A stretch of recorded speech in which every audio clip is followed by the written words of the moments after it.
এই ঘটনাটি আমরা যার কাছ থেকে পেয়েছি তার নাম সাজ্জাদুন নূর মাসাদ। ওনার বাড়ি নারায়ণগঞ্জ জেলার বন্দর থানার নবীগঞ্জ এলাকায়। উনি মূলত ওনার খুব কাছের একজন বন্ধুর ঘটনা পাঠিয়েছেন, আর এই ঘটনাটি মাদ্রাসাকে কেন্দ্র করে।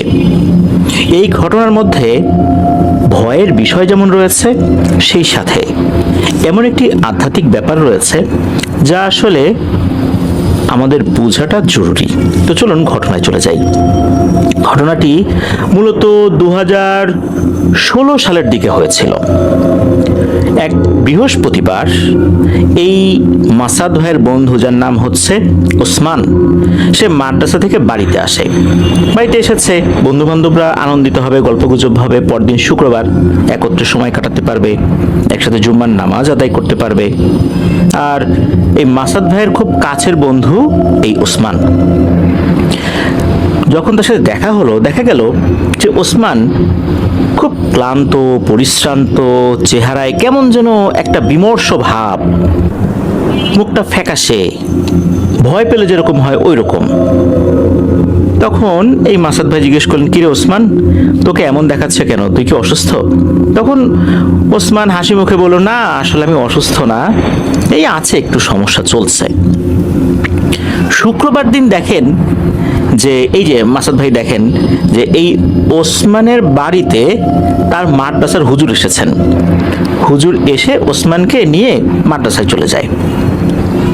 অন্যরা কিন্তু এই বিষয়টা খেয়াল করেনি। অন্যরা বলতে অন্য বন্ধু বান্ধবরা, যখন হুজুরের সাথে ওসমান মাদ্রাসায় চলে যাচ্ছিল, তখন কিন্তু পথে দেখা হয়েছে এই মাসাদ ভাইয়ের সাথে। তখন সালাম বিনিময় হয়েছে, মাদ্রাসায় চলে যাচ্ছেন এমনটা জানানো হলো আর কি। এরপরে প্রায় 5 বছর কেটে যায়। করোনার সময় চলে আসে 2020 সালের দিকে। এরপর দেখা গেল যে এই যে ওসমান, তার লেখাপড়া আর হলো না। সে নাকি 28 পারা কোরআনে হাফেজ হয়ে গিয়েছিল। এরপর সে আর আসলে লেখাপড়া করতে পারেনি। 2022 সালের রমজান মাসে 17ই রমজানের তারাবির পর এই মাসাদ ভাই আর এই ওসমান ভাই, এই দুজন বসেছেন গল্পগুজব করার জন্য।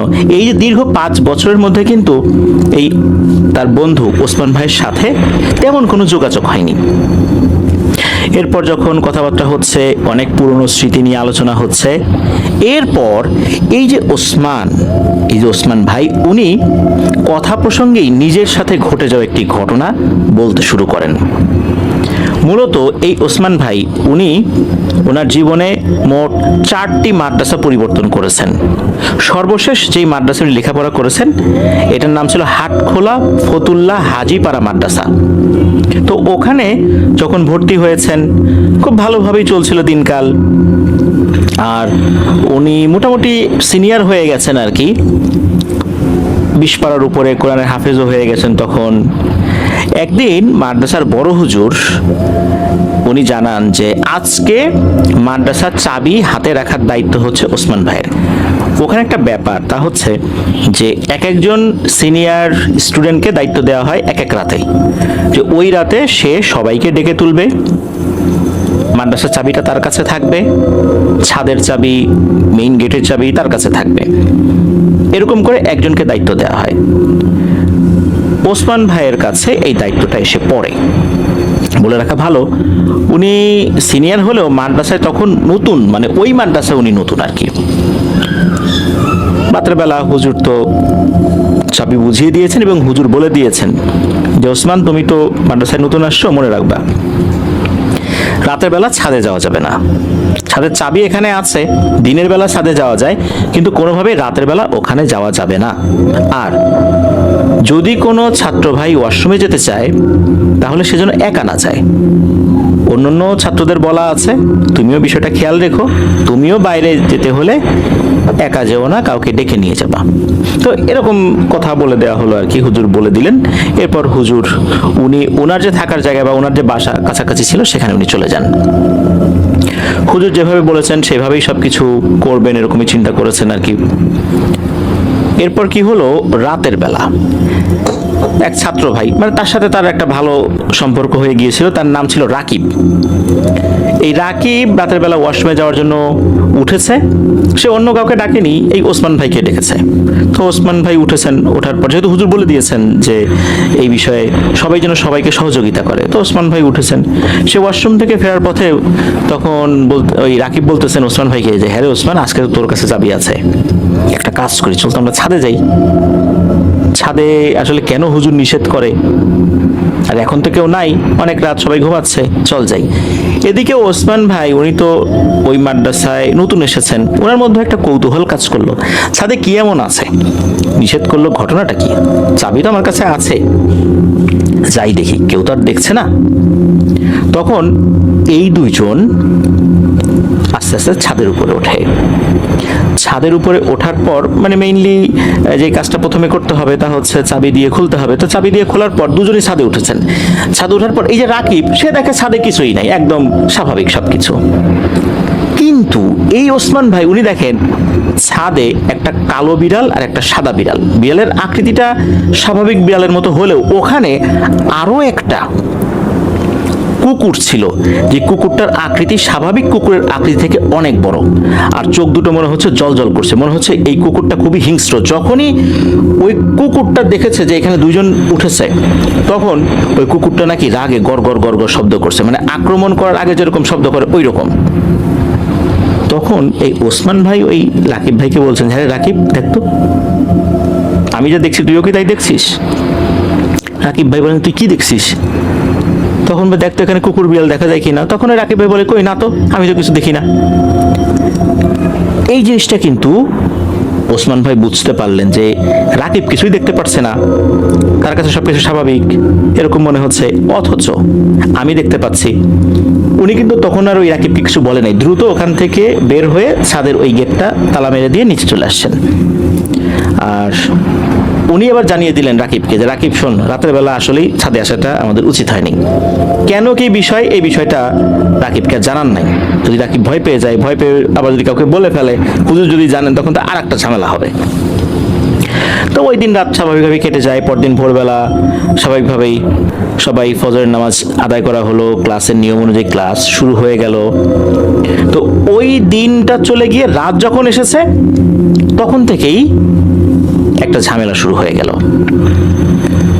রাতের খাওয়া দাওয়া শেষ করে ওসমান ভাই তার সহপাঠীদের সাথে ঘুমাতে যাবেন। মধ্যরাতে এই ওসমান ভাইয়ের ঘুম ভাঙে একটা ছোট বাচ্চার কণ্ঠস্বরের ডাকে, মানে কণ্ঠস্বরের কারণে ঘুম ভাঙে। বলছে, ওসমান ভাই ওঠো ওঠো। তো ওসমান ভাই চোখ খুলে দেখেন যে 5-6 বছর বয়সী একটা বাচ্চা এই ওসমান ভাইয়ের হাত ধরে আছে এবং খুব জোরে জোরে হাত ধরে টানছে। তবে এই বাচ্চাটির চোখ ছিল রক্তবর্ণের, যদিও বা রুমের মধ্যে ডিম লাইট জ্বলছিল, তবুও সেটা বোঝা যাচ্ছিল। আর এই বাচ্চাটা এমন ভাবে হাসছিল, মানুষ রাগান্বিত হয়ে হাসি দিলে যেরকম হয় ওই রকম, মানে স্বাভাবিক হাসি না, রাগান্বিত হাসি। এই জিনিসটা দেখে এই ওসমান ভাই ভয় পেয়ে যায়। উনি চিন্তা করেন, আচ্ছা এই বাচ্চাটাকে একে তো কখনো দেখিনি, এ কোত্থেকে আসলো, এই ক্লাসরুমে তো একে দেখি নাই। উনি ভয় পেয়ে গিয়ে কি করেছেন, ওই শুয়ে থাকা অবস্থাতেই এই বাচ্চার বুকে সজোরে একটা লাথি মেরেছেন। এই লাথি খেয়ে ছিটকে পড়ে যায় বাচ্চাটি, বেলকনির দিকে পড়ে যায়। আর তখন খুব বিদঘুটে একটা হাসি দিয়ে বলে যায়, ওসমান আমরা 3 ভাই, তোকে কিন্তু দেখে নেব, মনে রাখিস।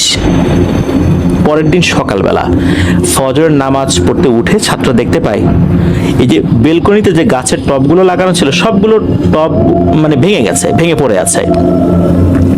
কে ভাঙলো এটা তো আর বোঝা গেল না।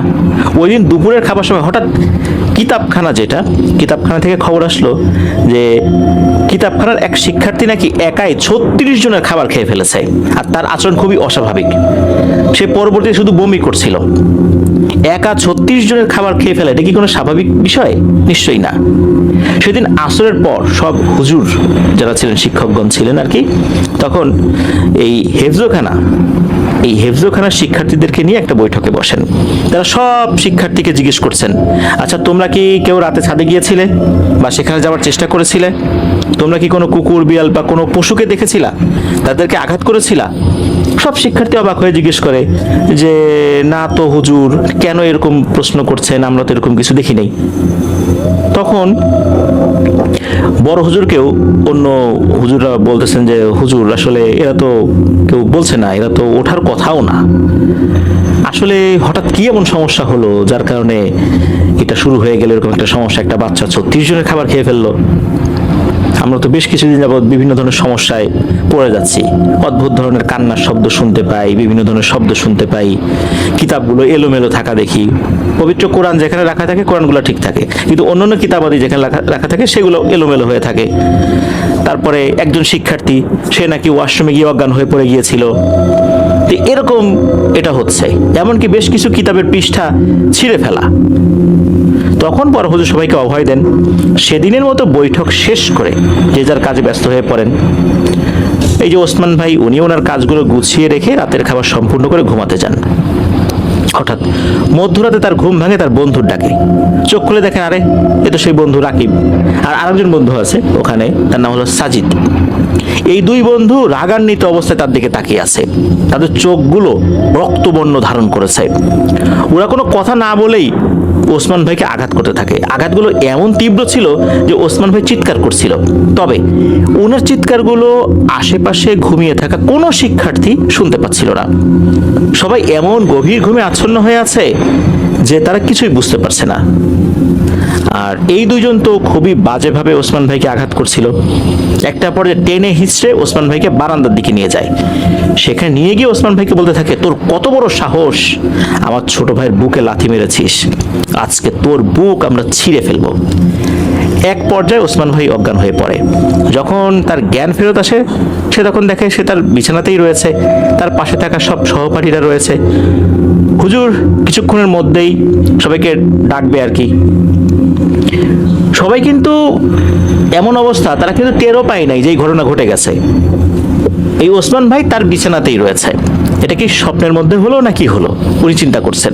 উনি যখন বিছানা ছেড়ে উঠতে যাবেন, তখন উনি অনুভব করেন ওনার শরীরে প্রচন্ড রকমের ব্যথা, উঠতেই পারছেন না। তো কি করা, উনি শরীরটাকে নাড়াতেই পারছেন না। কোনো মতে উঠে দাঁড়ালেন, দেখা গেল উনি হাঁটতেই পারছেন না, পা চলছে না। হুজুরকে জানানো হলো, হুজুর এসে দেখলেন যে আসলেই তো এই অবস্থা। তখন বললেন যে ঠিক আছে, তুমি উজু করে এখানেই নামাজ পড়ে নাও, মসজিদে যেতে হবে না। এরপর ওসমান ভাইয়ের শরীরে মারাত্মক জ্বর চলে আসে, এমন অসুস্থ হয়ে যায়। সব সহপাঠীরা তো তারা তাদের মতো করে পড়া করছে, আর হুজুর উনি বললেন যে ঠিক আছে, ওসমান যেহেতু অসুস্থ, ওকে 4 তলায় একা একা বিশ্রাম করার জন্য রেখে আসা হোক। তাকে ওখানে রেখে আসা হয়। যখন এই ওসমান ভাই উনি ওখানে বিশ্রাম করছেন, শুয়ে আছেন, তখন কিন্তু দিনের বেলা। হঠাৎ নাকি চারদিকে জানালা খুলে গেল, মনে হচ্ছে ঝড়ো বাতাস শুরু হয়েছে। ওই ঝড়ো বাতাসে ওই রুমের অবস্থা খারাপ হয়ে যাচ্ছে। মনে হচ্ছে যে বুকশেলফে থাকা বিভিন্ন বইগুলো এদিক ওদিক ছোটাছুটি করছে, আর বেলকনিতে রাখা ফুলের টবগুলো মনে হচ্ছে কেউ তার দিকে ছুঁড়ে মারার চেষ্টা করছে। আর মনে হচ্ছিল 15 থেকে 20 জন একসাথে ভয়ঙ্কর কণ্ঠে কথা বলছে। সবাই একই কথা বলছে, সমস্বরে সবাই একই কথা বলছে, ওসমান তোকে কিন্তু আমরা মেরে ফেলবো, তুই আমার ছোট ভাইয়ের বুকে লাথি মেরেছিস, তোকে ছাড়বো না। এরকম হচ্ছে। এদিকে এই ওসমান ভাই হামাগুড়ি দিতে দিতে একটা পাশে চলে আসার চেষ্টা করছেন। উনি একটা পাশে আসার পর একটা শেলফে থাকা পবিত্র কোরআন ধরে নিজের বুকের সাথে চেপে ধরলেন। উনি চিন্তা করেছেন যে যেহেতু পবিত্র কোরআনকে আমি চেপে ধরেছি, ইনশাল্লাহ কোনো সমস্যা হবে না। এর মধ্যে কি হয়েছে, নিচ থেকে উস্তাদ অর্থাৎ যিনি প্রধান শিক্ষক মুহতামিম, উনি চিৎকার করে বলছেন, এই ওসমান তুমি ঠিক আছো? তখন ওই ওসমান ভাই এই ডাকটা শুনেছেন। উনি বলছেন যে হুজুর আপনি তাড়াতাড়ি উপরে আসেন, নাহলে আমি মারাই যাব। হুজুর দ্রুত উপরে চলে আসেন। হুজুর এসে দেখেন সবকিছু স্বাভাবিক হয়ে গেছে, তবে এই যে প্রচন্ড বাতাসের কারণে বইগুলো এদিক ওদিক ছোটাছুটি করছিল, এগুলো নিচে পড়ে আছে। হুজুর দ্রুত গিয়ে ওসমানকে জড়িয়ে ধরেন। এরপর ওসমান তো কান্নাকাটি শুরু করে দেয়, হুজুর আপনি না আসলে আমি তো মারাই যেতাম। তখন হুজুর তাকে আবার নিচে নিয়ে আসেন যে এখানে আসলে একা রাখাটা তাকে মানে তাকে যে একা রেখে গেছেন জিনিসটা আসলে উচিত হয়নি। তবে তখন তো ফজরের নামাজ হয়ে গেছে, সকাল হয়ে গেছে, তখন তো আর ভয়ের কিছু থাকার কথা না। যাই হোক, ওই দিন নারায়ণগঞ্জের একজন বিখ্যাত হুজুর, তার নাম হচ্ছে আউয়াল হুজুর, তো উনি ওনার ছোট ছেলেকে নিয়ে মাদ্রাসায় উপস্থিত হলেন। তো উনি আসলেন, বিভিন্ন কথাবার্তা বলছেন। আউয়াল হুজুর কিন্তু এই রুকিয়া সংক্রান্ত বিষয়ে মোটামুটি বেশ ভালো জ্ঞান রাখেন আর কি। ওনাকে বিভিন্ন বিষয় বলা হলো যে মাদ্রাসায় এই ধরনের সমস্যা চলছে।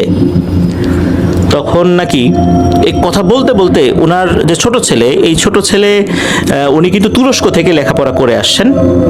তবে উনি ওনাকে দেখলে কোনো আলেম বা এরকম কিছু মনে হয় না। উনি ক্লিন শেভড, মাথার চুলও ছিল ছোট ছোট।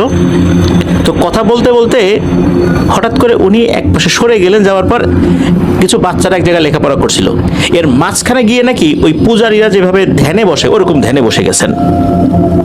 হঠাৎ করে তার এভাবে ধ্যানে মতো করে বসে যাওয়া, আবার বিড়বিড় করছে, এটা তো দেখে সবাই অবাক হয়ে যান যে কি ব্যাপার, এরকম কেন হলো। হুজুররা তো আগে থেকেই বেশ কিছু ভয়ের বিষয়গুলো নিয়ে অনেকটাই অভ্যস্ত হয়ে গিয়েছিলেন, আবার কোনো সমস্যা শুরু হলো কিনা। তখন দ্রুত আশেপাশে থাকা শিক্ষার্থীদেরকে হুজুররা সরে যেতে বলেন, তোমরা এখান থেকে দ্রুত সরে যাও। এরপরই নাকি এই ছেলেটা মাটিতে নিস্তেজ হয়ে লুটিয়ে পড়ে। আবার হুজুর তো আরেক সাইডে রয়েছেন। এটা কিন্তু খুব অল্প সময়ের মধ্যে ঘটে গেছে। হুজুরকে জানানো হলে দ্রুত হুজুর তার ছেলেকে নিয়ে বাড়িতে চলে যান, মানে বাসায় চলে যান আর কি। বাসাটা খুব বেশি দূরে ছিল না। এই যে আউয়াল হুজুর, উনি তো বুঝতে পারলেন যে কোনো একটা ঝামেলা হয়েছে, তার ছেলে এখানে এসে হঠাৎ করে এরকম আচরণ করেছে, বিষয়টা তো স্বাভাবিক না। এরপর উনি মাদ্রাসায় আসেন, আসার পর শিক্ষার্থীদের সাথে কথা বলেন, হুজুরদের সাথে কথা বলেন, সব কিছু শুনলেন। এরপর এশার নামাজের পর আবার সবার সাথে বসবেন বলে উনি চলে গেলেন। এশার নামাজের পর বসলেন, বসার পর উনি নিজে থেকেই বলছেন, এই তোমাদের মধ্যে কে এই কাজটা করছে বলো, এই অপকর্মটা কে করেছে? কেউ না কেউ করেছে।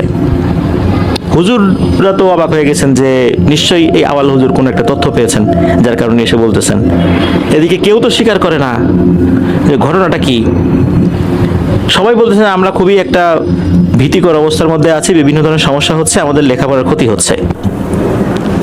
তো এদিকে হয়েছে কি, ওই দিনটা ছিল বৃহস্পতিবার, আর এই যে ওসমান ভাই, উনি তো অসুস্থ ছিলেন, উনি ছুটি নিয়ে বাড়িতে চলে আসছিলেন।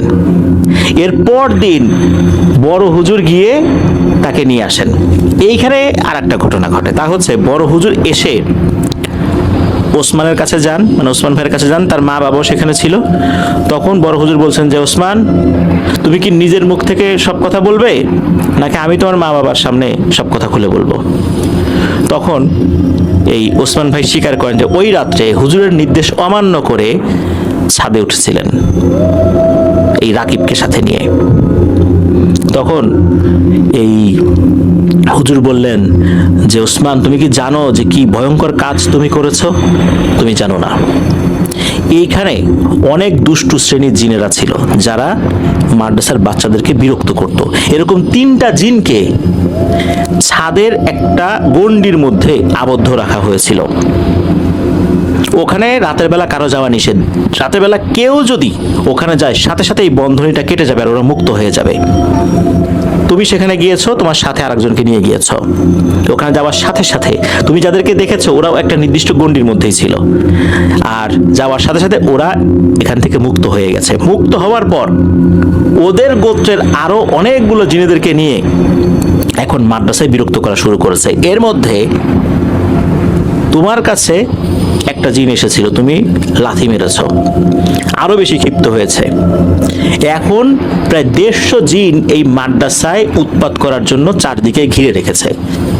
বিভিন্ন ছাত্রদেরকে বিভিন্নভাবে ভয় ভীতি দেখিয়ে তাদের মানসিক অস্থিরতা সৃষ্টি করে পড়াশোনায় বাধা তো দিচ্ছেই, এদের মাদ্রাসায় থাকার ক্ষেত্রে বাধা দিচ্ছে। আর এর জন্য সম্পূর্ণ দায়ী তুমি। তুমি এই কাজটা ভালো করো নাই।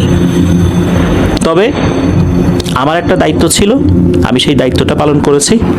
ওই যে 3টা জিন, ওই 3টা জিনের মধ্যে 2টো জিনকে আবার বন্দি করতে সক্ষম হয়েছে। তবে আর একটা জিন বন্দি হতে হতেও হয়নি, তবে ওর উপর যে রুকিয়া করা হয়েছে তার শরীরটা অনেক দুর্বল হয়ে পড়েছে।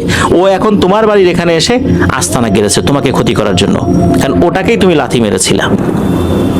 এটাকে বন্দি করতে পারিনি, তবে ও তোমার বড় ধরনের কোনো ক্ষতি করতে পারবে না। তবে মনে রেখো, তুমি যে কাজটি করেছো কাজটি ভালো করোনি, এর একটা শাস্তি তুমি পাবে।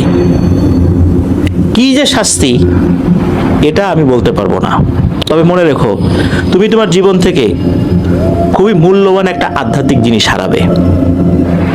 এটা বলার পর ওসমান ভাইকে নিয়ে চলে গিয়েছেন, কারণ ওনার আরো কিছু রুকিয়া করার দরকার ছিল। এরপর আরো কিছুদিন পার হয়ে গেলে ওনার 28 পারা হেফজও কমপ্লিট হয়, মানে আর 2 পারা ছিল সম্পূর্ণ হাফেজ হতে। এরপর উনি নাকি আর পড়তে পারেন নাই, হঠাৎ করে ওনার মধ্যে কিছু পরিবর্তন চলে আসে, উনি বাড়িতে চলে আসেন, আর মাদ্রাসায় যান নাই। এরপর আস্তে আস্তে উনি ওনার আমলের ক্ষেত্রে অনেক পরিবর্তন নিয়ে আসেন। বিভিন্ন ধরনের বাজে নেশায় উনি অভ্যস্ত হয়ে যান, বাজে ছেলেদের সাথে উনি মেশা শুরু করেন। আস্তে আস্তে এই 28 পারা উনি ভুলে যান। একটা সময় বুঝতে পারেন যে আসলে হুজুর ওই দিন যে বলেছিলেন তুমি তোমার জীবন থেকে একটা মূল্যবান আধ্যাত্মিক জিনিস হারাবে, এইটা যে এইটা হবে এটা উনি বুঝতে পারেন নাই। উনি আফসোস করেন যে হুজুরের নির্দেশ অমান্য করেছিলেন, যার কারণেই এরকম ঘটনা ঘটে গেছে। এরকম একটা কঠিন শাস্তি আপাত দৃষ্টিতে বাহ্যিকভাবে এটা মনে হতে পারে এটা তেমন কিছু না, তার শারীরিক তো কোনো ক্ষতি হয়নি, কিন্তু একটা ছেলে হাফেজ হওয়ার একটা প্রবল বাসনা নিয়ে 28 পারা পড়ে তার আর পড়া হলো না, পুরোটা ভুলে গেল, সে ভিন্ন একটা জগতে চলে গেল, তার আমলের অনেক পরিবর্তন হয়ে গেল। এখন অবশ্য সে আবার আস্তে আস্তে তার আমল আবার ভালো করার চেষ্টা করছেন। প্রিয় লিসেনার্স, এই যে ঘটনাটা, এই ঘটনাটার মধ্যে আমি বলেছিলাম যে একটা আধ্যাত্মিক শিক্ষা রয়েছে, তা হচ্ছে আমরা কওমি মাদ্রাসা অঙ্গনে যারা কিছুটা সময় হলেও দিয়েছি, ওখানকার যে পরিবেশ, ওখানকার ছাত্র শিক্ষকের যে সম্পর্ক আর অন্যান্য স্কুল কলেজ ইউনিভার্সিটিতে ছাত্র শিক্ষকের সম্পর্ক কিন্তু একরকম না। হ্যাঁ, সব জায়গায় ভালো খারাপ মানুষ আছে, সেখানেও আছে, এটা থাকবেই, কিন্তু আধ্যাত্মিক এলেম অর্জনের ক্ষেত্রে ওস্তাদের সান্নিধ্য, তার আনুগত্য, এটা অত্যন্ত জরুরি একটা বিষয়। কারণ কওমি অঙ্গনে যেই লেখাপড়াগুলো হয়ে থাকে এর সাথে রুহানি জগতের একটা সম্পর্ক রয়েছে। এই জন্য শিক্ষকের কথা শোনা, তার প্রতি সম্পূর্ণ আদব রক্ষা করে চলা, আনুগত্য করা, এই বিষয়গুলো অত্যন্ত জরুরি। যারা কওমি অঙ্গনে লেখাপড়া করেছেন তারা এটার গুরুত্ব বোঝেন। আমরা বাইরের মানুষজন এটা ওভাবে বুঝতে পারি না। যে এলেমের সাথে আধ্যাত্মিকতার সম্পর্ক রয়েছে সেখানেই প্রবল আনুগত্যের প্রয়োজন হয়, যেটা কিন্তু কওমি অঙ্গনে দেখা যায়। অন্যান্য অঙ্গনগুলোতে এটা ওভাবে দেখা যাবে না, এটাই স্বাভাবিক। তো এই যে হুজুর যিনি ওসমান ভাইকে নিষেধ করেছিলেন, উনি বুঝতে পেরেছিলেন যে এইটার একটা প্রভাব যেটা পড়বে তার আধ্যাত্মিক বা রুহানি জগতে পড়বে, সে যে লেখাপড়া করেছে এটার উপর পড়বে এবং তার পুরো একটা আমলের উপর পড়বে। তাই হয়েছিল। আমরা ওসমান ভাইয়ের জন্য দোয়া করব, যেহেতু উনি আবার ফেরত আসার চেষ্টা করছেন, আল্লাহ তাকে কবুল করুন। সেই সাথে আমরা চেষ্টা করব আমরা যাদেরকে ফলো করি, বিশেষ করে আধ্যাত্মিক উন্নতির ক্ষেত্রে যাদেরকে ফলো করি, তাদের পরামর্শগুলো আমরা মেনে চলব। কারণ অনেক সময় শিক্ষকরা সব বিষয় বলেন না, বললে অনেকে ভয় পেয়ে যাবেন, বিশেষ করে মাদ্রাসা অঙ্গনে। তখন দেখা যাচ্ছে যে আমরা ভুল করে যদি কোনো কাজ করে ফেলি, এই মাদ্রাসায় যে ঘটনাটা ঘটেছে এরকম ঘটনা ঘটে যেতে পারে, তখন কিন্তু অনেকের বদদোয়া এবং অভিশাপের শিকার হতে হবে। যে ওস্তাদের কথা অমান্য করে কাজটি করা হলো, অনেকের ক্ষয়ক্ষতি হলো, পুরো মাদ্রাসার বদনাম হলো, মাদ্রাসা সম্পর্কে একটা গুজব চারদিকে ছড়িয়ে পড়লো, অনেক স্টুডেন্টরা মাদ্রাসা ছেড়ে চলে গেল ভয় পেয়ে। তো এইটার একটা বদদোয়া বা অভিশাপ তো এসে লাগবেই, এটাই তো স্বাভাবিক। এই জন্য ওস্তাদের কথা মেনে চলার চেষ্টা করতে হবে। আল্লাহ আমাদেরকে বোঝার তৌফিক দান করুন। ধন্যবাদ জানাচ্ছি আমাদেরকে যে দুজন ঘটনা পাঠিয়েছেন, মাসাদ ভাই এবং আব্দুর রহিম ভাই।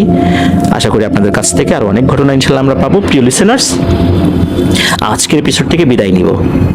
সবাই ভালো থাকবেন, সুস্থ থাকবেন, আমার জন্য দোয়া করবেন, আমার পরিবারের জন্য দোয়া করবেন, আপনাদের জন্য দোয়া রইল, আপনাদের পরিবারের প্রত্যেকের জন্য দোয়া রইল। মহান আল্লাহ সুবহানাহু ওয়া তাআলা আমাদেরকে ভালো রাখুন, সুস্থ রাখুন, নিরাপদে রাখুন, আফনান দাহর ওয়ার্ল্ডের সাথে রাখুন। আসসালামু আলাইকুম।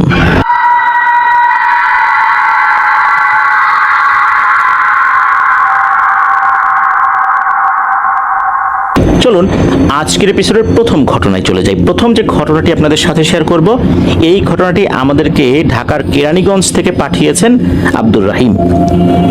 ঘটনাটি উনি ওনার নানির মুখে শুনেছেন। ঘটনাটি ওনার নানির সাথেই ঘটেছিল। সময়কালটা অনেক আগের, মহান মুক্তিযুদ্ধেরও আগে। তখন ওনার বয়স 13-14 বছর। ওই সময় কিন্তু গ্রামে বিনোদন বলতে এই যাত্রাপালা, এছাড়া কিন্তু ওইরকম ভাবে বিনোদন পাবার কোনো সুযোগ থাকতো না।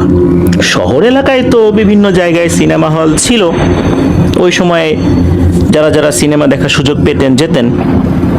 গ্রামে মাঝে মাঝে ওই সময়ে যেই ধরনের প্রজেক্টর ছিল, এখনকার আধুনিক প্রজেক্টর কিন্তু তখন ছিল না। তখনকার প্রজেক্টরগুলো ভিন্ন। মাঝে মাঝে এই ছোট আকৃতির প্রজেক্টর নিয়ে আসা হতো। এটাও কিন্তু বেশ ব্যয়বহুল ছিল। যারা একটু ধনী ফ্যামিলি আছেন তারা এটা নিয়ে আসতেন। ওই গ্রামে রাতের বেলা প্রজেক্টরে সিনেমা দেখানো হবে। এখন এই যে নানি তো যাবেন।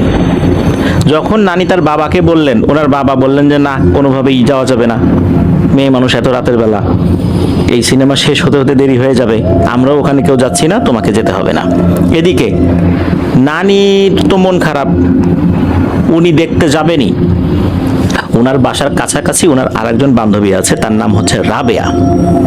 তো আমরা রাবেয়াকেও নানি বলে সম্বোধন করব। তো উনি রাবেয়া নানিকে বললেন যে রাবেয়া তুই যাবি নাকি? তখন এই রাবেয়া নানি বললেন যে হ্যাঁ আমিও যাব।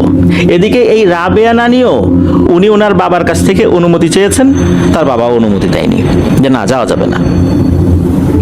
কি করা যায়? দুজন মিলে বুদ্ধি করেছেন যে সবাই যখন ঘুমিয়ে যাবে তখন আমরা বের হব। কেননা ওই সময়ে মোটামুটি সন্ধ্যার পর থেকে এশার আজানের মধ্যেই সবাই খাওয়া দাওয়া করে ফেলতো, এশার নামাজ পড়ে সবাই শুয়ে পড়তো। আর রাতটা ছিল বৃহস্পতিবার দিবাগত রাত, অর্থাৎ জুম্মার রাত, পরের দিন জুম্মাবার। আর মোটামুটি সবাই তো শুয়ে পড়েছে এমন একটা সময়। তখন এই দুইজন যাবার একটা চিন্তা করেছেন। কথা ছিল এই যে রাবেয়া নানি উনি এসে এই যে আব্দুর রহিম ভাইয়ের নানিকে ডাকবেন। আব্দুর রহিম ভাইয়ের নানির নাম ছিল মিম, মানে ওনার ডাক নাম ছিল মিম। এই মিম নানিকে ডাকবেন। সত্যি রাতের বেলা আস্তে আস্তে ওই রাবেয়া নানি ঘর থেকে বের হয়ে এসে এই মিম নানির ঘরে যে মানে জানালা, এই জানালায় টকটক করে টোকা দিয়েছেন। তো ওনাদের যে ঘর, ওই জানালায় কিন্তু শিক ছিল না, অর্থাৎ জানালার যেই পাল্লা, এটা খুললে কিন্তু অনায়াসেই বাইরে বের হওয়া যেত। এদিকে বাড়ির সবাই ঘুমিয়ে পড়েছে। মিম নানি ওই জানালা দিয়ে বাইরে লাফ দিয়েছেন। তো যখন লাফ দিয়েছেন তখন মিম নানি বুঝতে পারলেন ওনার এক পায়ের নিচে বড় আকৃতির একটা ব্যাঙ পড়ে গেছে। বড় সাইজের ব্যাঙ তো বিভিন্ন জায়গায় থাকে। এই ব্যাঙটা যখন পায়ের নিচে পড়েছে, ব্যাঙটা তার মতো করে একটা শব্দ করেছে, আর ওই পায়ের চাপা খাওয়ার কারণে ব্যাঙটা ওখানেই মারা গেছে।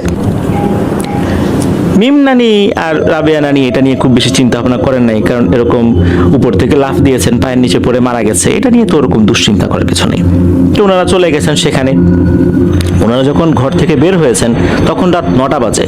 বর্তমান সময়ের প্রেক্ষাপটে রাত 9টা তেমন কোনো রাত না হলেও ওই সময়ের গ্রামীণ সমাজের প্রেক্ষাপটে রাত 9টা কিন্তু অনেক রাত। তো ওনারা দুজন কিন্তু বাড়ি থেকে কিছুটা দূরে, এটা দূরত্ব আধা কিলোমিটারের মতো, এটা যে অনেক দূর এটাও বলা যাবে না, বা আধা কিলোমিটার থেকে কিছুটা বেশি হতে পারে। তো ওনারা গিয়েছেন, ওখানে যাওয়ার পর দেখলেন যে আশেপাশের বাড়ি থেকেও মহিলারা আসছেন, বাচ্চারাও আসছেন, পুরুষরা আছেন আর এক পাশে। তখন ওই যে ওই ছোট প্রজেক্টরে সামনে পর্দা দেয়া থাকে, সাদা এক ধরনের পর্দা, আমরা দেখেছি প্রজেক্টরে যেই ধরনের কাজগুলো হয়ে থাকে ওই সময় প্রেক্ষাপট যেরকমটা ছিল আর কি। তো প্রজেক্টরে সিনেমা দেখানো হচ্ছে, তো ওনারাও দেখেছেন।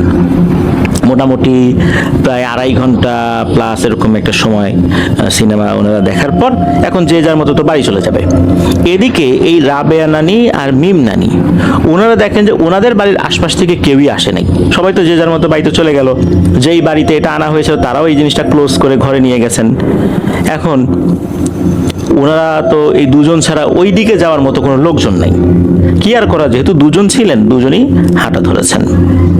তো ওনারা যেই পথ দিয়ে আসলেন, পথের একটা জায়গায় একটা মোটামুটি সাইজের বট গাছ আছে। তো ওই বট গাছের নিচে কিন্তু অনেকেই বসে বিশ্রাম নেয়, বাঁশ দিয়ে একটা মাচাও তৈরি করা আছে, ওখানে বসার জন্য পাশে একটা পুকুর রয়েছে। ওনারা চিন্তা করলেন যে এখানে একটু বসি, জিরিয়ে নেই, দেখি কোনো মানুষজন আসে কিনা। মিনিট 10 বসলেন, বোঝা গেল যে কেউ আর আসবে না, সবাই ঘুমিয়ে পড়ছে, রাত তো তখন অনেক হয়ে গেছে। ওনারা 9টার সময় রওনা দিয়েছেন, অতটুকু যেতেও তো তাদের সময় লেগেছে, আস্তে আস্তে হেঁটে হেঁটে গিয়েছেন, প্রায় 40-45 মিনিটের মতো ওনারা সময় নিয়েছেন ওখানে যেতে। যাওয়ার পর সিনেমা শুরু হয়েছে, ধরলাম যে রাত 10টার দিকে এটা চালু করা হয়েছে, 10টা, 11টা, 12টা, 1টা, প্রায় 3 ঘন্টার সময় যদি আমরা ধরি। তারপর আবার হেঁটে আসছেন, তার মানে রাত 2টোর কাছাকাছি বাজে এমন একটা সময়। তো দুজন বসে আছেন, এমন সময় দুজন মিলে বুদ্ধি করছেন, একে অন্যকে বলছেন যে আচ্ছা, এই পথেই কিন্তু একটা বড়ই গাছ আছে, একটা কাজ করলে কেমন হয়, এই বড়ই গাছ থেকে আমরা কিছু বড়ই কুড়াই, কারণ ওই ভোরবেলা তো আর ঘুরে আসতে পারবো না, এই সুযোগে কিছু বড়ই কুড়িয়ে নিয়ে যাই একবারে। ভোরবেলা তো দেখা যাবে যে অন্য লোক চলে আসছে, তারা কুড়িয়ে নিয়ে চলে যাবে। তো ওই সময়টা কিন্তু বড়ই পাকার সময় ছিল আর কি। তখন দুজন মিলে পরামর্শ করলেন, হ্যাঁ ঠিকই বলেছিস, আমরা এই বড়ইটা একবারেই কুড়িয়ে নিয়ে যাই। এরকম চিন্তা করতে করতেই হঠাৎ করে দেখেন যে দূর থেকে একটা হারিকেনের আলো ভেসে আসছে, মানে ওনারা যেই পথের দিকে যাবেন, ওনাদের বাড়ির দিকে যাবেন, ওই দিক থেকে একটা হারিকেনের আলো দেখা যাচ্ছে। হারিকেনের আলোটা যতটুকু কাছাকাছি আসছে, মনেই হচ্ছে যে হারিকেনের আলোটা একজন ব্যক্তি ধরে রেখেছেন, একজন মানুষই হবেন এরকমই ধরে রেখেছেন আর কি, ভূত প্রেত বলে কিছু মনে হচ্ছে না। একটা পর্যায়ে বোঝা গেল এটা আর কেউ না, এটা হচ্ছে এই যে রাবেয়া নানি তার বাবা। রাবেয়া নানির বাবা উনি পরবর্তীতে কি মনে করে ওই বেশ অনেক রাতেই রাবেয়া নানির ঘরে গেছেন, দেখেন যে রাবেয়া নানি নেই। তখন তো বুঝতে পারছেন যে ঘটনাটা কি হয়েছে, যে এ তো নিশ্চয়ই সেই সিনেমা দেখতে গেছে। তো যেহেতু দেখতে গেছেই, উনি চিন্তা করছেন যেহেতু দেখতে গেছেই, এখন আর মাঝপথে ওই সময় ওকে তুলে আনা ঠিক হবে না, শেষ হোক। ওনার একটা আইডিয়া ছিল কখন শেষ হতে পারে। এরপর উনি ওই হারিকেন নিয়ে বের হয়েছেন, এসে বলতেছেন যে এই কিরে, তোরা এখানে বসে আছিস কেন ওই বট গাছের নিচে? তখন ওনারা বলতেছেন যে সিনেমা দেখা তো শেষ, আসার পথে কোনো লোকজন পাইনি। তখন এই যে রাবেয়া নানির বাবা যিনি, উনি বলতেছেন যে মারে, এত রাত্রে বাসায় যাবি, তোর বাবা কি জানে বের হয়েছিস? বলে না, জানে না তো। তখন উনি বলতেছেন তাহলে একটা কাজ কর, চল আমার বাসায় চল, তোরা দুজন একসাথে ঘুমিয়ে থাক, সকালে আমি তোকে বাসায় দিয়ে আসবো আর বলে আসবো, তখন তোকে কিছু বলবে না। তখন আবার এই মিম নানি বলতেছেন না কাকা, আমি আসলে বাসায় যেতেই হবে, রাত্রে যদি ফিরি নাই এমন কথা বাবা জানতে পারে তাহলে কিন্তু আপনার বলায়ও কাজ হবে না, কারণ ওনার হুকুম অমান্য করে বাইরে বের হয়েছি, বিষয়টা ভালো হয় না, আমি বাসায় চলে যাই। তখন উনি বলছেন ঠিক আছে চল, আমি যতটুকু পারি এগিয়ে দিয়ে আসি। কথাবার্তা বলতে বলতে একটা জায়গায় এসে এই রাবেয়া নানি তার বাবার সাথে তার বাড়ির দিকে চলে যান, আর এই যে মিম নানি উনি ওনার বাড়ির দিকে যেতে থাকেন। তখন কিন্তু বাসাটা মোটামুটি একদম কাছেই ছিল, মানে দেখা যাচ্ছে। হঠাৎ করে কি হয়, এই যে রাবেয়া নানি উনি ঘুরে এসে এই মিম নানিকে বলছেন, মিম চল বড়ই গাছের কাছে যাই। তখন এই মিম নানি বলতেছেন, হ্যাঁ রে রাবেয়া, তুই না তোর আব্বার সাথে চলে গেলি, আবার আসলি? বলে হ্যাঁ, আমি আব্বাকে বলছি যে আমরা তো একটা চিন্তা করছিলাম যে বড়ই পারবো, মানে বড়ই কুড়াবো যেগুলো পড়ে গেছে, কারণ ভোরবেলা তার আসতে পারবো না, অনেক রাত হয়ে গেছে, ঘুমিয়ে বললে আর উঠতে পারবো না, তো এই জন্য বড়ই কুড়িয়ে নিয়ে আসি। তখন আমার বাবা বলছেন যে ঠিক আছে যা তাহলে। এই কথা শোনার পর মিম নানির কিছুটা খটকা লাগলেও তারপর আবার চিন্তা করলেন ঠিক আছে যাই, বড়ই গাছ তো কাছেই, চলে যাই ওইখানে। তো উনি তখন এই রাবেয়া নানির সাথে ওই বড়ই গাছের নিচে গেছেন। বড়ই গাছের নিচে যাওয়ার পর ওনারা দেখলেন যে বড়ই গাছের নিচে বেশ কিছু বড়ই পড়ে আছে। তো ওনারা কি করেছেন, ওই বড়িগুলো তোলা শুরু করেছেন। তো ওনাদের যে ওড়না ছিল, ওই ওড়নার একটা অংশে ওই বড়িগুলো তুলছেন। বড়ইগুলো তুলতে গিয়ে একটা জিনিস খেয়াল করলেন এই মিম নানি, সেটা হচ্ছে এই যে রাবেয়া নানি উনি বড়ই তুলছেন, মনে হচ্ছে এত দ্রুত তুলছেন। অনেক সময় আমরা যদি কোনো ভিডিওর স্পিড বাড়িয়ে দেই, অনেক দ্রুত গতিতে স্পিডটা হয়ে যায়, তখন আমরা দেখি না ওই ভিডিওতে থাকা সব কিছুই অনেক দ্রুত গতিতে চলছে। মনে হচ্ছে এই যে রাবেয়া রানী অনেক দ্রুত গতিতে বড়ই তুলছেন, এত দ্রুত গতিতে তুলছেন যেটা আসলে কোনোভাবেই সম্ভব নয়।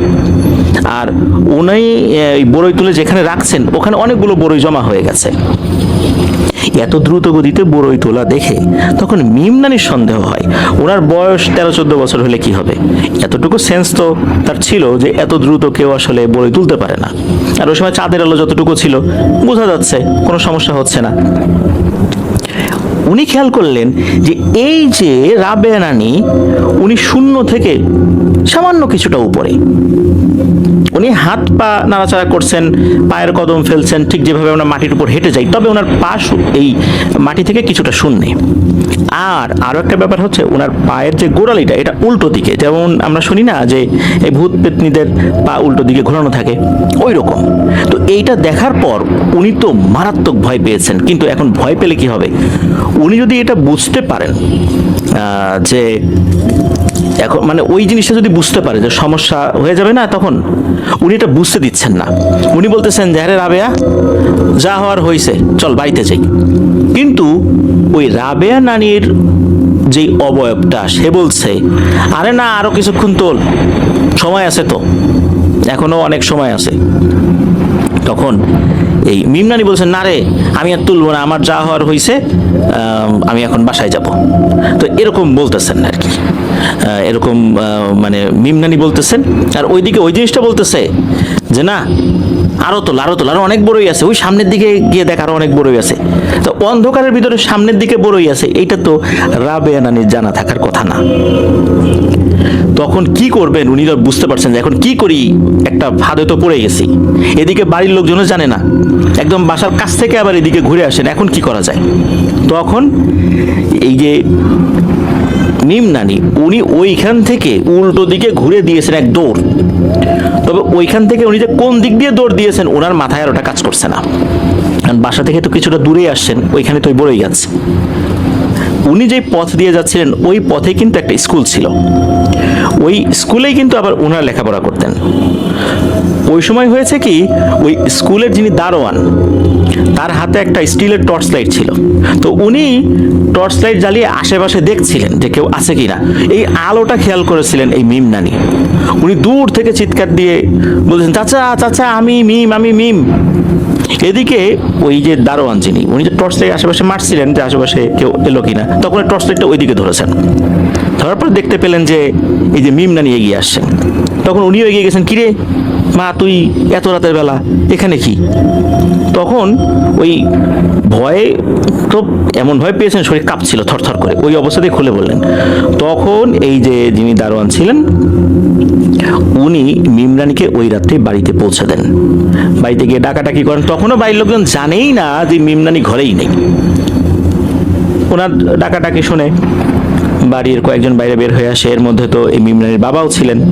এসে দেখে এই অবস্থা, মেয়ে থরথর করে কাঁপছে। ওই অবস্থাতে ওনার জ্বর চলে আসছে আর কি, মানে নানির জ্বর চলে আসছে। আর যখনই ঘরের মধ্যে ঢুকছেন আর মিম রানী অজ্ঞান হয়ে গেছেন। এদিকে জ্বর যেহেতু চলে আসছে, বাড়ির লোকজন বুঝতে পারলেন যে এই জ্বর তো আসলে সাধারণ যে চিকিৎসাটা ভালো হবে না, ঝাড়ফুঁক করাতে হবে। নিশ্চয়ই ভয় পেয়েছে, আর ওই দারোয়ানও বলেছে যে ও ভয় পাইছে। তো ওই সময় আর বিস্তারিত তেমন কথা ওই দারোয়ান বলেন নাই, রাত হয়ে গেছিল। তো বাড়ির লোকজন তো বুঝতে পারছেন যে ভয় পেয়ে এরকমটা হয়েছে। সকালবেলা যখন হুজুর নিয়ে আসা হয় তখন ওই হুজুর ঝাড়ফুঁক করলেন। এখন এইখানে একটা ঘটনা ঘটে গেছে, তা হলো যে এই যে মিম নানি উনি যখন জানালা থেকে লাফ দিয়েছিলেন, লাফ দেওয়ার পর একটা ব্যাঙের উপর ওনার পা পড়েছিল, যার কারণে ব্যাঙটা মারা গিয়েছে। মূলত এই যে মিম নানি উনি যে ব্যাঙটাকে মেরে ফেলেছেন, এটা একটা জিনের সন্তান ছিল, বাচ্চা বয়সী একটা সন্তান ছিল আর কি। এই জিনটা মারা যাবার কারণেই এরা খুব ক্ষিপ্ত হয়েছে, অসাবধানতাবশত হলেও তারা খুব ক্ষিপ্ত হয়েছে, তাই এই মিম নানিকে ক্ষতি করার জন্যই এই কৌশল অবলম্বন করেছে। যখন রাবেয়া নানি তার বাবার সাথে চলে গিয়েছে, ওই সময় পর্যন্ত কিছু করতে পারছিল না। যখন তারা বট গাছের নিচে বসেছে তখন কিন্তু পরিকল্পনা করে ফেলেছে এখন ক্ষতি করব। এমন সময় ওই রাবেয়া নানির বাবা চলে আসে, জন্য করতে পারেনি। রাবেয়া নানির বাবা যখন রাবেয়া নানিকে নিয়ে একটু দূরে সরে গেছে, তখনই একটা জিন সে এই রাবেয়া নানির সুরত ধরে তাকে ওই বড়ই কুড়ানোর কথা বলে ডেকে নিয়ে গেছে। আর এরপরই ক্ষতি করবে এমন একটা পর্যায়ে, বিশেষ করে ওই বড়ই তুলতে তুলতে অন্য আর একটা সাইডে নিয়ে যাওয়ার পরই ওনার বড় ধরনের একটা ক্ষতি করবে, এরকম একটা পরিকল্পনা ছিল। এর মধ্যে এই মিম নানি তো টের পেয়ে গেছেন, উনি উল্টো দিকে ঘুরে দৌড় দিয়েছেন। আল্লাহর কি ইচ্ছা, ওই সময় এই যে দারোয়ান চাচাও উনিও আবার টর্চ লাইট নিয়ে বাইরে বের হয়েছেন, যার কারণে ওরা ওরকমভাবে ক্ষতি করতে না পারলেও নানির উপর মারাত্মকভাবে প্রভাব বিস্তার করেছিল, যার ফলে ওনার শারীরিকভাবে অনেক অসুবিধা হচ্ছিল। তবে আল্লাহর রহমতে হুজুর ওনার অনুগত যে জিনগুলো ছিল তাদেরকে দিয়ে ওই জিনদেরকে অনুরোধ করিয়ে একটা পর্যায়ে এই বিষয়টা সুরাহা করতে সক্ষম হন। তবে ওরা বলেছিল যেহেতু একটা জান চলে গেছে, যাদের বিনিময়ে একটা সাদাকা দিতে হবে। সাদাকাটা কি? একটা খাসি সাদাকা দিতে হবে। ঠিক এমন একটা জায়গায় দিতে হবে যেই জায়গার নাম আমরা বলবো। তো ওইখানে কাছাকাছি একটা জায়গা ছিল, নাম হচ্ছে বালুর ঘাট। এই বালুর ঘাটের একটা জায়গায় এই জিনিসটা দিয়ে আসতে হবে, এবং দিয়ে আসতে হবে এই মিম নানিকেই। এখন মিম নানি যাবেন, যদি ওনার কোনো ক্ষতি হয়, তখন তারা বলেছে না কোনো ক্ষতি হবে না, যেহেতু বিষয়টা সুরাহা হয়ে গেছে আমরা কোনো ক্ষতি করব না। অসাবধানতাবশত হয়ে গেছে, অসাবধানতাবশত যদি মানুষও মানুষকে মেরে ফেলে, যেই পরিবারের লোক মারা গেল তাদেরও তো ক্ষোভ থেকে যায়, তারাও কিন্তু অনেক কিছু যুক্তি দিয়ে বুঝালেও বুঝতে চায় না। জিনেদের মধ্যে তো এটা হবেই, যেহেতু আমরা বিষয়টা মেনে নিয়েছি আর কোনো সমস্যা হবে না। সত্যি তাই। পরে ওই রাতের বেলা না, মানে ওই খাসি যখন রেডি হয়ে যায়, এরপরে মানে নির্দিষ্ট কোনো দিন ছিল না বা এমন কোনো সময় ছিল না, রাতের বেলা যেতে হবে, রাত 11টা 12টার দিকে গেলেই হবে। তো কাছাকাছি জায়গা পর্যন্ত পরিবারের অন্য সদস্যরা গেলেও একটা পর্যায়ে গিয়ে ওই মিম নানি নিজেই ওই খাসির দড়ি ধরে টানতে টানতে ওই বালুরঘাটের একটা জায়গায় গিয়ে ওই দড়ির সামনের দিকে যে খুঁটো রয়েছে এটা মাটিতে পুঁতে দিয়ে চলে আসেন। পেছন দিকে তাকানো বারণ না থাকলেও উনি বুঝতে পেরেছিলেন যখনই ওই খাসি থেকে উনি মোটামুটি 100 ফুট দূরে এসেছেন, তখন ওই খাসির একটা আত্মচিৎকার, এরপরে আর কোনো শব্দ হয়নি। পরবর্তীতে ওখানে গিয়ে খাসির রক্ত, কোনো অন্য কোনো মানে মাংসের কোনো অংশ কিছুই পাওয়া যায়নি। তো এরপর আল্লাহর রহমতে কোনো সমস্যা হয়নি। আর একটা বিষয়, সেটা হলো এটা পরবর্তীতে জানা গিয়েছিল, এটাও খুব অদ্ভুত একটা বিষয়। তা হলো এই যে রাবেয়া নানি উনি যে ওনার বাবার সাথে আসলেন, আসলে কি ওইটা ওনার বাবা ছিল? এই বিষয়টা এইখানে একটা রহস্য, এটা অনেকদিন যাবৎ ওই ফ্যামিলির লোকজন স্বীকার করেনি বা কোনো একটা কারণে বলেনি। তা হচ্ছে এই যে রাবেয়া নানির যিনি বাবা, এটাও নাকি অরিজিনাল বাবা ছিল না। মূলত রাবেয়া নানিকে বাড়ির পথ পর্যন্ত নিয়ে এসে একটা গাছের নিচে রেখে এই জিনিসটা নাকি চলে যায়। একদম বাড়ির কাছাকাছি তো রাবেয়া নানি তার বাবা মনে করেই পরে আবার যখন তার সেন্স ফেরে ঘরে চলে গেছেন। আর ওনার বাবাকে এই বিষয়ে কিছু জিজ্ঞেসও করেন নাই। উনি চিন্তা করছেন বাবা হয়তো আমাকে এখানে বসিয়ে রেখে ওয়াশরুমে গিয়েছে। আর ওনার যখন জ্ঞান ফেরত এসেছে তখনও দেখেন অন্ধকার, উনি মনে করেছেন যে আমি তো বাড়ির কাছেই আছি, ঘরে চলে যাই। এটা পরবর্তীতে বুঝতে পেরেছিলেন ঘটনাটাকে, উনি তো ওনার ঘরে চলে গেছেন, পরে ওনার বাবাকেও কিছু জিজ্ঞেস করেন নাই। মূলত এইটাও নাকি একটা অশরীরী ছিল। মূলত এটা যুক্তি করে রাবেয়া নানির থেকে মিম নানিকে আলাদা করার পরিকল্পনা করেছিল এবং অনুরোধ করেছিল, চল আমার সাথে চল, দুজন একসাথে থাকবি, সকালে দিয়ে আসবো। তখন যদি যেত তাহলে আরো বিপদ হতো। মানে এইখানে মজার একটা ব্যাপার, ওই জিনিসটা রাবেয়া নানিকে একটা গাছের নিচে রেখে ঘুম পাড়িয়ে চলে গিয়েছিল। আর এই ঘটনাটাও জানা গিয়েছিল অনেক পরে। এটাই হচ্ছে এই ঘটনার অন্যতম আর একটা টুইস্ট। ধন্যবাদ জানাচ্ছি আব্দুর রহিম ভাইকে আপনার পাঠানো ঘটনার জন্য। প্রিয় লিসেনার্স, চলে যাব আমাদের এবারের হরর নাইটের 123তম এপিসোডের দ্বিতীয় এবং শেষ ঘটনায়।